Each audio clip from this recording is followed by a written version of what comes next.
विद्यार्थी मित्रांनो, circle construction त्यातला सर्कल भाग आणि त्यातला शेवटचा भाग.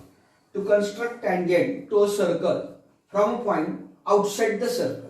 आतापर्यंत आपण सर्कल वर जो पॉइंट होता त्या पॉइंट मधून जाणारी स्पर्शिका किंवा टँजेंट काढतो. तो आता टोटली डिफरंट आहे.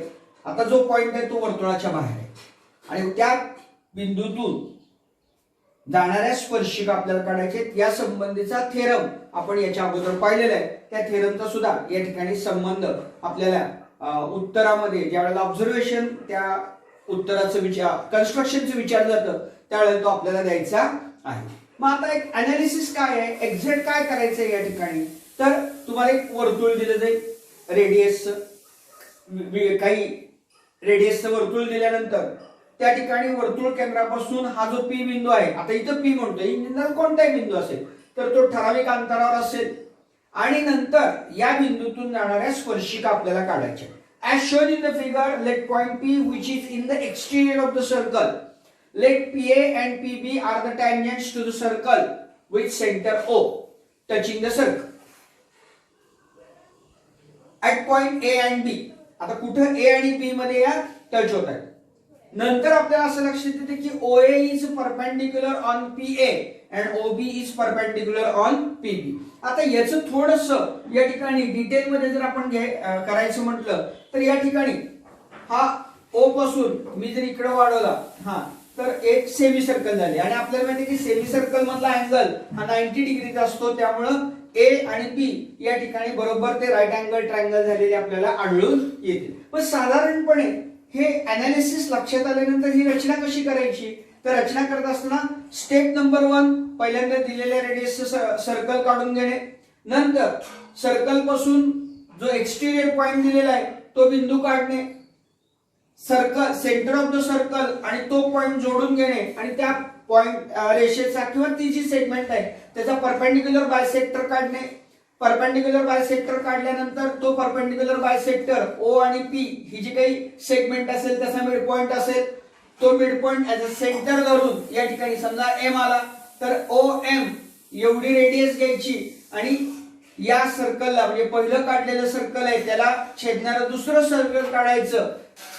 ते सर्कल पहिल्या सर्कलला ज्या ठिकाणी टच करतं त्या ठिकाणी आणि या ठिकाणी तुम्हाला दोन टँजेंट्स या ठिकाणी काढता येतील. म्हणजे थोडक्यात PB आणि PA जोडून घ्यायचे आणि PA आणि PB हे जे सेगमेंट आहेत हे या ठिकाणी आपल्याला सांगता येतील की ते टँजेंट्स आहेत. म्हणजे वर्तुळाच्या बाह्य बिंदूतून वर्तुळाला काढलेल्या स्पर्शिका एकरूप असतात आणि या स्पर्शिकांची संख्या 2 असते. या गोष्टी आपल्याला या ठिकाणी लक्षात येतात. याची प्रत्यक्ष आता कन्स्ट्रक्शन कशी करायची त्याचा विचार या ठिकाणी आपण करूया. आणि आतापर्यंत आपण काय केलेलं आहे, एक भाग घेतलेला आहे आणि त्याची सगळी गणितं या ठिकाणी आपण पाहिलेली आहेत. तर त्या पद्धतीने त्याचा विचार या ठिकाणी आपण करूया.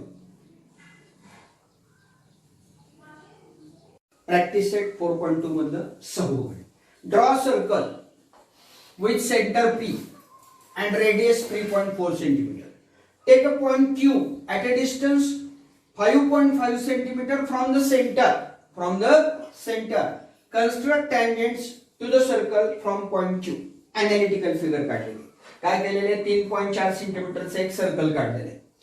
P पासून Q बिंदू हा 5.5 सेंटीमीटर वर नेले काढले आणि या 5.5 सेंटीमीटरचा परपेंडिक्युलर बायसेक्टर काढलेला आहे.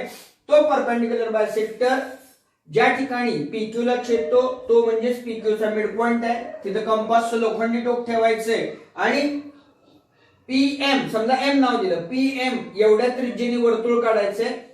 ते वर्तुळ नंतर काढलेलं वर्तुळ अगोदर काढलेल्या वर्तुळाला ज्या ठिकाणी छेदलं तिथं A आणि B नाव दिलं. AQ आणि BQ जोडून घेतले आणि अशा पद्धतीने ही रचना या ठिकाणी पूर्ण केली. आता इथे विद्यार्थी मित्रांनो एक गोष्ट लक्षात ठेवा, P आणि Q आपल्याला अंतर दिलेलं आहे 5.5.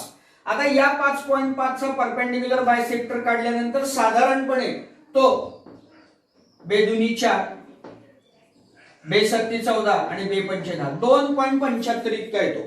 आता इथे एक गोष्ट लक्षात ठेवायची, आपल्याला जो पहिलं सर्कल जे आपण काढलेलं आहे अगदी सुरुवातीचं त्याची रेडियस आहे 3.4. म्हणजे आता या ठिकाणी लक्षात घ्यायचे की हे 2.75चं जे अंतर येणार आहे किंवा या PQ चा जो मिड पॉइंट येणार आहे हा मिड पॉइंट वर्तुळाच्या आतमध्ये येणार आहे. लगेच घाबरायचं नाही, वर्तुळाच्या आत आला तरी काही फरक पडत नाही. ते आता आपण इथं प्रत्यक्ष आकृती काढतानाच चेक करणार आहोत. मी फक्त अगोदरच तुम्हाला सांगितलं की आता हा जो PQ चा परपेंडिक्युलर बायसेक्टर येणार आहे हा वर्तुळाच्या आतमध्ये येणार आहे, कारण हा परपेंडिक्युलर बायसेक्टर जास्तीत जास्त 2.7 ते 2.8 च्या मध्ये असेल, पण वर्तुळाची जी रेडियस आपल्याला दिलेली ती 3.4 आहे, म्हणजे रेडियस जास्त आहे. त्यामुळं याचा मिड पॉइंट हा वर्तुळाच्या आतमध्ये येणार आहे, काहीही घाबरायचं कारण नाही त्यासाठी. तर आता पहिली स्टेप, वर्तुळ केंद्र P, त्रिज्या 3.4 सेंटीमीटरचं वर्तुळ काढून घ्यायचं. या पद्धतीने वर्तुळ काढून घेतलं. हे वर्तुळ काढून घेतल्यानंतर वर्तुळाच्या बाहेर Q बिंदू आहे आपल्याला दिलेला आहे आणि त्या Q किती अंतरावर आहे सेंटर पासून म्हणजे P पासून, तर 5.5 सेंटीमीटर अंतरावर आहे. हे अंतर या ठिकाणी घेतलं.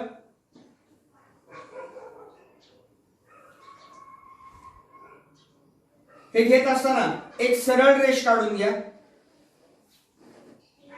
किंवा पट्टीने काढा, मला काही प्रॉब्लेम नाही आहे. जर समजा जमत नसेल तर एक रेष काढून घ्या आणि ती रेष काढल्यानंतर कंपास मध्ये 5.5 सेंटीमीटर इतका अंतर घ्या आणि त्या अंतराने या ठिकाणी P वर कंपासचं लोखंडी टोक ठेवा आणि या पद्धतीने Q बिंदू निश्चित करून घ्या. दोन्ही पद्धतीने मला चालतं आणि त्या कोणती चूक यामध्ये नसणार. सो P आणि Q. आता या ठिकाणी काय काय आपण काढलेलं आहे, हे जे वर्तुळ काढलेलं आहे हे 3.4 सेंटीमीटर त्रिज्येचं आहे. P आणि Q मधलं अंतर 5.5 सेंटीमीटर आपण काढलेलं आहे. म्हणजे आता P आणि Q हे दोन बिंदू निश्चित झाले. दोन स्टेप झाल्या. तिसऱ्या स्टेप मध्ये आता आपल्याला P आणि Q हे अंतर फिक्स आहे, म्हणजे आता याची परत मागच्या याचे जसं आपण एक लिमिटेड पोर्शन करून त्याचा परपेंडिक्युलर बायसेक्टर काढलाय तसं करण्याची इथं गरज भासणार नाही, कारण आपल्याला अंतर हे फिक्स दिलेलं आहे 5.5. त्यामुळे कंपासचं लोखंडी टोक P वर ठेवा. या रेषा ही जी PQ रेषाखंड आहे त्याच्या निम्म्यापेक्षा जास्त अंतर घ्या. या बाजूला आणि या बाजूला कंस करून घ्या. माप तेच ठेवा. कंपासचं लोखंडी टोक एक Q वर ठेवा.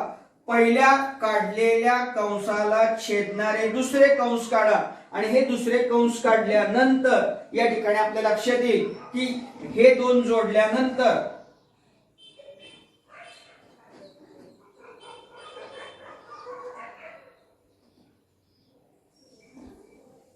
या पद्धतीने जोडल्यानंतर बरोबर या ठिकाणी थोडीशी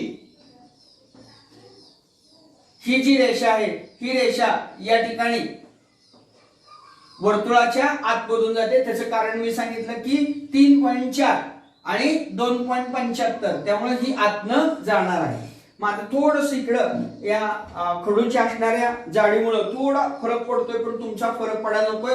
अजून थोडीशी अलीकडे आले तरी काही फरक पडणार नाही. नंतर काय करायचं, या बिंदूला M नाव द्यायचंय. M नाव दिलेलं आहे. M वर आता कंपासचं लोखंडी टोक ठेवायचंय. साधारणपणे चेक करायचं. MQ अंतर तेवढंच आहे आणि या ठिकाणी MP अंतर तेवढंच आहे. आता काही विद्यार्थी या ठिकाणी पूर्ण वर्तुळ काढतात, तेही चालतं, पण काही विद्यार्थी या ठिकाणी कंपासचं लोखंडी टोक M वर ठेवतात आणि या ठिकाणी PM एवढी त्रिज्या घेऊन या पद्धतीने पण काढतात. एवढंच वर्तुळ काढतात, हे सुद्धा परीक्षेला चालतं. आणि काही विद्यार्थी मात्र पूर्ण वर्तुळ काढतात, ते पण चालतं. यामध्ये कुठेही एक म्हणजे वर्तुळाचा भाग काढला आणि पूर्ण वर्तुळ काढला म्हणून मार्क कमी जास्त केले जात नाही. फक्त या ठिकाणी इथपर्यंत ते वर्तुळ येणं गरजेचं आहे. आता आपण नावं दिलेली आहेत. जिथं पहिलं वर्तुळ आणि दुसरं वर्तुळ छेदलं तिथं A B कोणतंही नाव द्या. आपण अनालिटिकल फिगर मध्ये AB दिलेले आहेत म्हणून मी AB दिले. त्यानंतर आता AQ जोडून घ्यायचं. जोडताना थोडस पुढे न्यायचं तो रे. त्याच पद्धतीने बी क्यू पण जोडून घ्यायचं आणि हे ए क्यू आणि बी क्यू हे वर्तुळाला या ठिकाणी काय असतील, स्पर्शिका असतील. आणि जर आपण ए क्यू आणि बी क्यू या स्पर्शिकांची लांबी मोजली तर थेरम नुसार ही सारखीच यायला पाहिजे. हे दोन्ही सेगमेंट हे एकरूपच या ठिकाणी यायला पाहिजे. तर अशा पद्धतीचं रचना ही विदाउट टँजंट काढायचं आहे. पण तो टँजंट कुठं काढायचा आहे, वर्तुळाच्या बाह्य बिंदूतून काढायचा आहे. त्याच्यासाठी ही रचना किंवा त्याच्यासाठीच्या या स्टेप्स आपल्याला या ठिकाणी सांगता येतात. आणि अशाच पद्धतीने पुढच्या सगळ्या एक 4-5 गणित आहेत, ती 5 गणित याच पद्धतीने करायची. मला वाटते कोणतीही शंका नसेल. प्रॅक्टिस सेट 4.2 मधलं हे 7वं गणित असावं बहुतेक. एकदा चेक करा तुम्ही पण. Draw circle with radius 4.1 centimetre. Construct tangent to the circle from a point at a distance 7.3 centimetres from the centre. Analytical figure काढलेली आहे. पी वर्तुळाचं केंद्र घेतलेलं आहे, त्याची त्रिज्या 4.1 सेंटीमीटर आहे. पी पासून क्यू बिंदू हा 7.3 सेंटीमीटर अंतरावर आहे. मगाची सगळी प्रोसिजर केलेली आहे आणि ए क्यू आणि बी क्यू हे त्याचे काय काढलेले, टँजंट काढलेले आहेत. आता इथं मगासारखंच परत चेक करायचं. 7.3 भागिले 2 बेत्रिक 6, एक हातचा राहिला, बेसख्ख 12 आणि काय 3.65 वगैरे येत आहे. याचाच अर्थ परत मगासारखंच जो परपेंडिक्युलर बायसेक्टर येणार आहे तो वर्तुळामध्ये येणार आहे, वर्तुळाच्या बाहेर येणार नाही, हे लक्षात घ्यायचं. आणि अशा पद्धतीने जर टाळा झाला तर आपलं उत्तर चुकणार नाही, आकृती ही बरोबर येणार आहे. मी आता पहिल्यांदा 4.1 सेंटीमीटर त्रिज्येचं वर्तुळ काढून घेतो.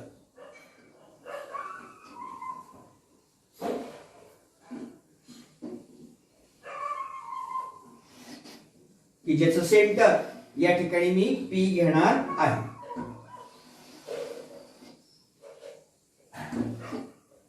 पी सेंटर आणि त्याची त्रिज्या मला दिलेली आहे, ती किती आहे, 4.1 सेंटीमीटर. आता पी पासून मी एक रेषाखंड काढून घेतोय. दोन्ही पद्धतीने मी सांगितले, थेट तुम्ही मोजून घेतलं कोणताही प्रॉब्लेम नाहीये. जर समजा तुम्हाला मोजून घेताना काही प्रॉब्लेम वाटत असेल तर या पद्धतीने या ठिकाणी रेषाखंड काढून घ्या. कंपास मध्ये बरोबर 7.3 सेंटीमीटर इतका अंतर मोजून घ्या. कंपासचं लोखंडी टोक पी वर ठेवा आणि या ठिकाणी तुमचा क्यू बिंदू तयार होईल. लगेच याचं अंतर लिहून टाका. P to Q 7.3 centimetre. म्हणजे आता लिहायचं काय राहिलेलं नाहीये. आता आपल्याला फक्त पी आणि क्यू या बिंदूंचा उपयोग करून पी क्यू चा परपेंडिक्युलर बायसेक्टर काढायचा आहे. पी क्यू च्या निम्म्यापेक्षा जास्त अंतर घेतलं या बाजूला आणि या बाजूला, कंस काढले, अंतर बदललं नाहीये. फक्त काय केलं, कंपासचं लोखंडी टोक पी च्या ऐवजी क्यू बिंदूवर नेलेलं आहे आणि पहिल्या कंसाला छेदणारे दुसरे कंस या ठिकाणी काढलेले आहे. आणि हे दुसरे कंस काढल्यानंतर या ठिकाणी यांच्या छेदनबिंदू मधून जाणारी रेषा काढली. यांच्या छेदनबिंदू मधून जाणारी रेषा काढली की ती रेषा PQ ला परपेंडिक्युलर बायसेक्टरचं काम करते. आणि या पद्धतीने आता आपल्याला वर्तुळ काढायला सेंटर मिळालं. तो सेंटर पॉइंट असणार आहे M. आता काय करायचंय, M हे वर्तुळाचं केंद्र घ्यायचंय आणि PM इतकी त्रिज्या घ्यायची. या पद्धतीने PM इतकी त्रिज्या घ्यायची आणि या P मधून जाणारं वर्तुळ काढायचं. आणि ते वर्तुळ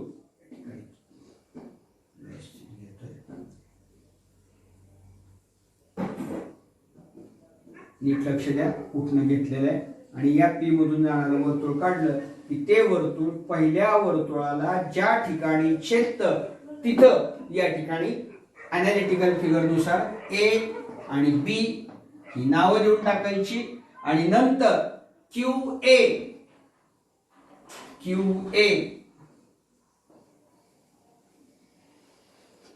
हा एक रे काढायचा आणि QB हा दुसरा रे काढायचा. QB हा दुसरा रेखाटाचा. या पद्धतीने वर्तुळाच्या बाह्य बिंदूतून वर्तुळाला स्पर्शिका काढता येते. प्रॉब्लेम सेट मधलं गणित. ड्रॉ सर्कल सेम आहे, काही प्रॉब्लेम नाहीये. Centre O, radius 3.5 centimetre. Take a point P at a distance 5.7 centimeter from the center.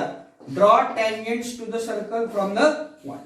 परत O सेंटर असलेलं 3.5 सेंटीमीटर रेडियसचं वर्तुळ काढून घ्यायचं. हे वर्तुळ काढून घेतल्यानंतर O पासून P चं अंतर 5.7 सेंटीमीटर आहे. तेवढं अंतर घ्यायचं. ते अंतर OP जेवढं घेतलेलं आहे त्याचा परपेंडिक्युलर बायसेक्टर काढायचा आणि हा परपेंडिक्युलर बायसेक्टर काढल्यानंतर तो जो बिंदू आहे म्हणजे थोडक्यात OP चा सेंटर मिड पॉइंट आहे तिथपासून समजा M आहे तर OM एवढं अंतर घ्यायचं. वर्तुळ केंद्र M ठेवायचं. OM त्रिज्या घ्यायची आणि पहिल्या काढलेल्या वर्तुळाला छेदणारं दुसरं वर्तुळ किंवा पार्ट काढायचा. तो पहिल्या वर्तुळाला जिथं छेदतो त्या ठिकाणी A आणि B नाव द्यायची. AP आणि BP जोडून घ्यायचं. प्रोसिजर मध्ये कोणताही आणि कसलाही फरक नाही. बघा सेंटर O आणि रेडियस 3.5 सेंटीमीटर. 3.5 सेंटीमीटर या पद्धतीने वर्तुळ काढून घेतला. ओके चल सेंटर इज O. नेक्स्ट याची रेडियस लगेच लिहून टाकायची. किती आहे 3.5 सेंटीमीटर. नंतर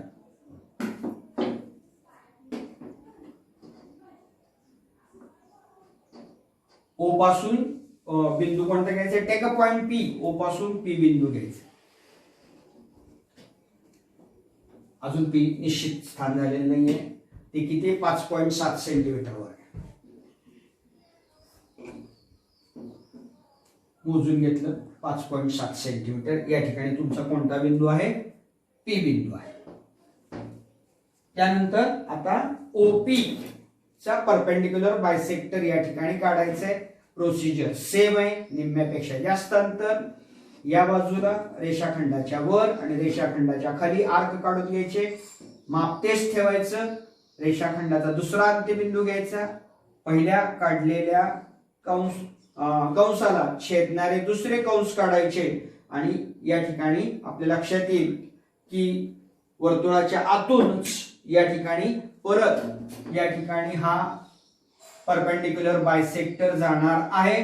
कारण आपल्या लक्षात आलेलं आहे की त्रिज्या ही वर्तुळाची जास्त आहे आणि त्यामुळं आपल्या लक्षात येतं की परपेंडिक्युलर बायसेक्टर हा वर्तुळाच्या आतमधून जातो. नेहमीप्रमाणे याला M नाव दिलं. M वर्तुळाचं केंद्र माना. OM एवढी त्रिज्या घ्या.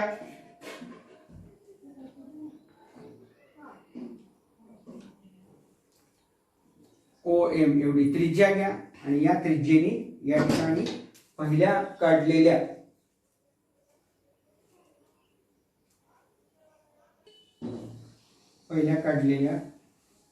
वर्तुळाला स्पर्श करणार दुसरं वर्तुळ काढा. म्हणजे या ठिकाणी आपल्याला ते दोन बिंदू मिळतील की जे स्पर्श बिंदू असतील. त्यांना नाव आपण आकृतीमध्ये A आणि B दिलेलं आहे. A आणि B दिलेलं आहे. AP किंवा PA जोडून घ्या.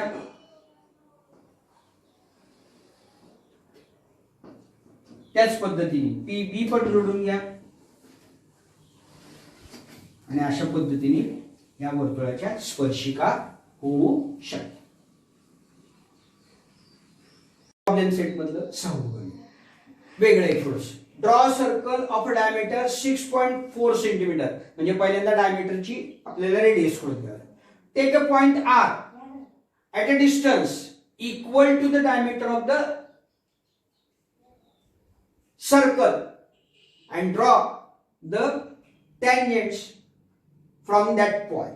काय काय करायचंय बघा. आता डायमीटर 6.4 दिलेले आहे. अनालिटिकल फिगर कडे जाऊ आपण.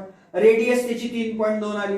म्हणजे पहिल्यांदा 3.2 सेंटीमीटरची त्रिज्या असणार वर्तुळ काढून घ्यायचंय. आता O पासून R चं अंतर आपल्याला किती दिलेलं आहे. डायमीटर इतकं दिलेलं आहे. डायमीटर किती आहे 6.4. म्हणजे O to R हे 6.4 अंतर या ठिकाणी घेणं आपल्याला गरजेचं आहे. आता इथं सगळ्यात महत्त्वाची गोष्ट की तुमचा जो परपेंडिक्युलर बायसेक्टर येतोय तो कुठे येतोय हे पाहणं या ठिकाणी महत्वाचं आहे. मी आता ते ओपन करत नाही, प्रत्यक्ष आकृती काढून दाखवूनच तुम्हाला या ठिकाणी सांगतोय. मी पहिलं काम करतोय 3.2 सेंटीमीटर त्रिज्येचं वर्तुळ काढून घेतोय. 3.2 कसं आलं हे तुम्हाला परीक्षेत लिहावं लागेल अॅनालिटिकल फिगरच्या तिथं, त्यामुळे ते मी ऑलरेडी लिहिलेलं आहे. तुमच्या अॅनालिटिकल फिगरच्या वर किंवा खाली हे असणं महत्वाचं आहे, कारण तुम्हाला डायमीटर दिलेलं आहे. तुम्ही त्रिज्या कशी काढली ती त्या ठिकाणी क्लिअर करणं गरजेचं आहे. 3.2 सेंटीमीटर त्रिज्येचं वर्तुळ काढलं.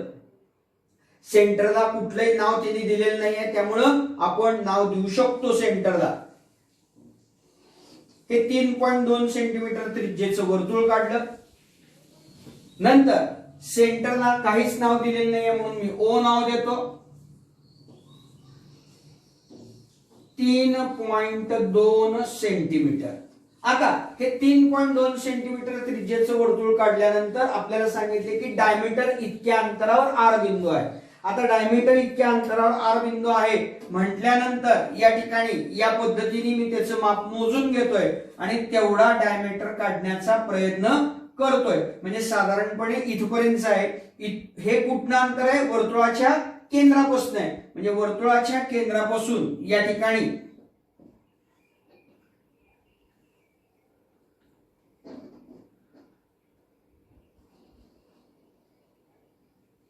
रेडियसच्या दुप्पट अंतर यायला पाहिजे आणि ते अंतर साधारणपणे इथपर्यंत माझं आलेलं आहे. मी अजून एकदा चेक करतोय की माझं मी काढलेलं अंतर बरोबर आहे का. त्यासाठी या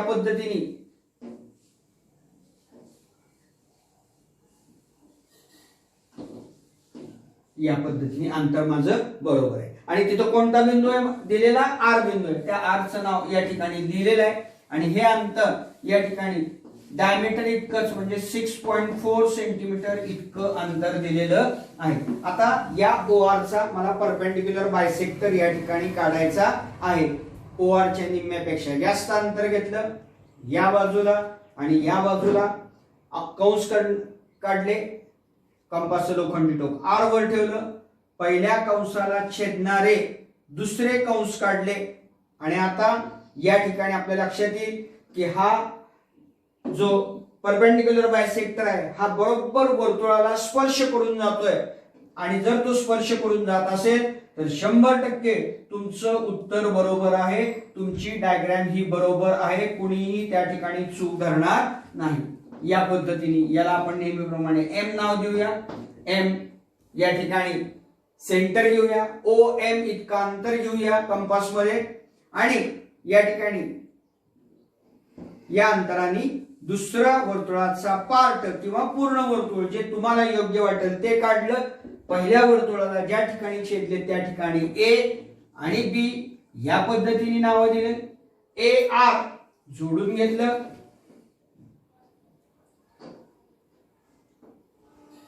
या पद्धतीने AR जोडून घेतलं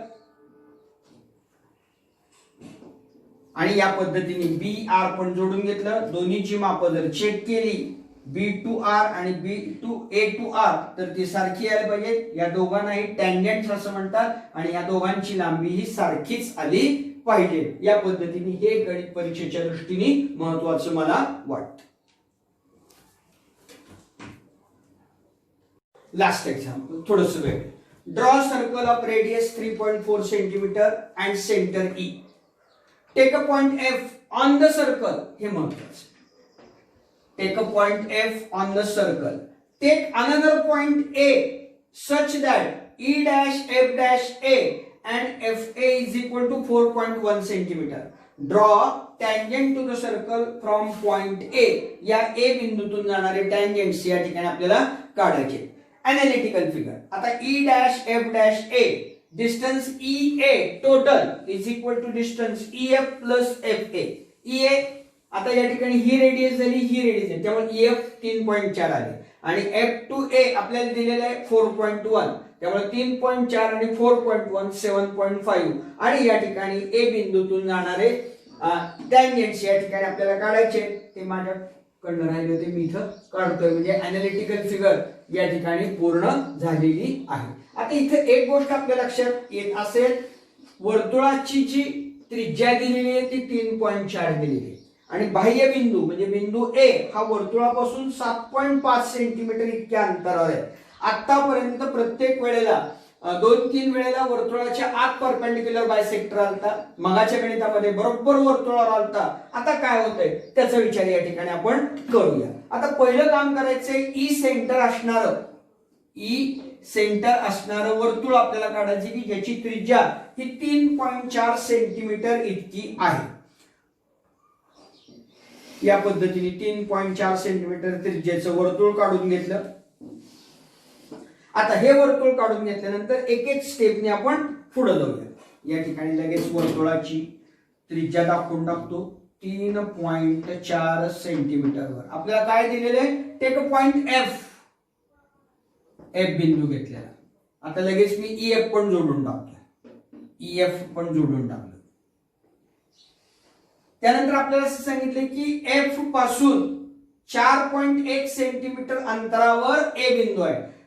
पट्टीने F to A 4.1 सेंटीमीटर मोजून घ्या आणि या ठिकाणी हा बिंदू A दाखवा. म्हणजे आता टोटल E to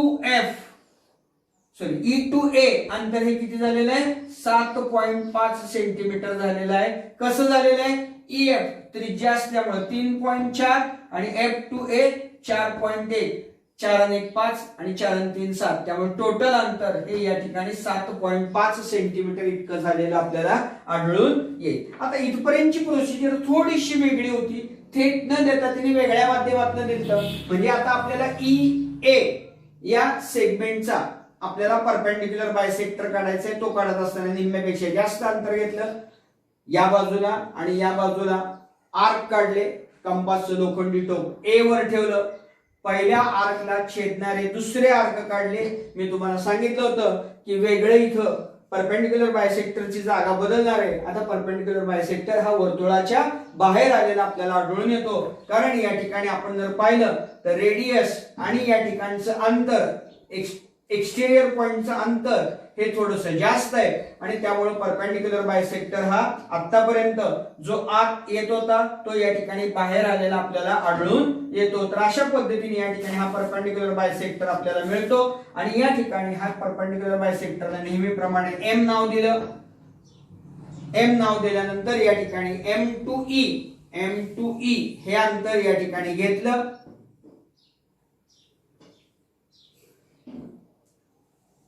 आणि कंपासचं लोखंडी टोक या ठिकाणी M वर ठेवलं आणि E मधून जाणारं वर्तुळ किंवा वर्तुळाचा भाग काढला. तो पहिल्या वर्तुळाला ज्या ठिकाणी छेदला त्या ठिकाणी नाव दिलं. या ठिकाणी आता M झालेलं आहे, A पण दिलेलं आहे, P आणि Q नाव दिलं आणि नंतर PA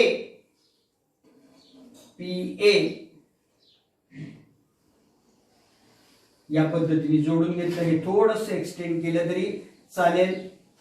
आणि त्याच पद्धतीने या ठिकाणी QA पण जोडून घेतलं. तर अशा पद्धतीने या ठिकाणी एक्सटर्नल बिंदूतून जाणारे टँजंट्स काढले.